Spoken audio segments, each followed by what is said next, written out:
তার 4 অঙ্গ অবশ, কাউকে পিঠে তার নিচের 2 অঙ্গ অবশ।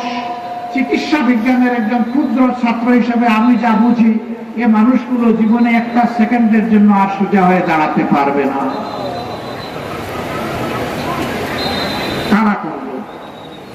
এরা কি ব্রিটিশ সৈন্য ছিল না পাকিস্তানি হানাদার বাহিনী ছিল? যারা মুক্তিযুদ্ধের চেতনার কথা বেশি বেশি করে বলতেন আর ফেরি করতেন, তারাই তাদেরকে আজকে জীবন্ত শহীদে পরিণত করেছে। লোকেরা বলে এরা নাকি আগামী ইলেকশনে আসতে পারে। আমি বলি, ভোট তো চাইবে জনগণের কাছে। কোন জনগণের কাছে?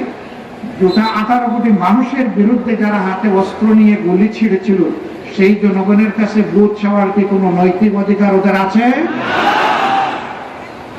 তাদের নাম এখন বাংলাদেশের জনগণ শুনতে চায় না।